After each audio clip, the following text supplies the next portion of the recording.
நாம சின்ன வயசுல இருக்கும்போது பாருங்க, மருமகளாக இருக்கும்போது மருமகனாக இருக்கும்போது நம்ம பல சேட்டை பண்ணுவோம்.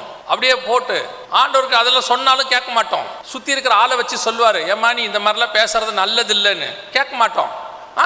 அதுக்கு ஒரு சுயநீதி வச்சுருப்போம், அதுக்கு ஒன்று வச்சுருப்போம். ஆண்டவர் பொறுமையாக இருப்பார். ஓகே ரைட்டு, எப்போ பச்சை ஓலை பழுத்த ஓலையாக மாறுறதுக்கு ஒரு காலம் ஒன்று வரும்.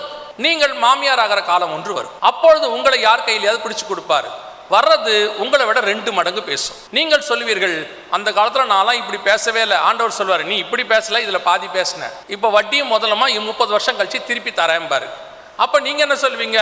ஒரு வயசானவனு கூட பார்க்காம என்ன பேச்சு பேசுகிறா. ஆண்டவர் சொல்வார், நீ அந்த காலத்தில் என்ன பேச்சு பேசின. நாம் அந்த காலத்தில் பேசும்போது அமைதியாக இருந்தோமானால் இந்த காலத்தில் கர்த்தர் நமக்கு அமைதியான ஒரு வாழ்க்கை தருவார். எதை விதைத்தோமோ அதை கண்டிப்பாய் அறுக்கத்தான் வேண்டும். ஏன்னா நீதிமான்களுக்கு இங்கே என்ன செய்யப்படுகிறது? சரி கட்டப்படுகிறது. அப்போ தான் நீங்கள் பரலோகத்துக்கு போவிய.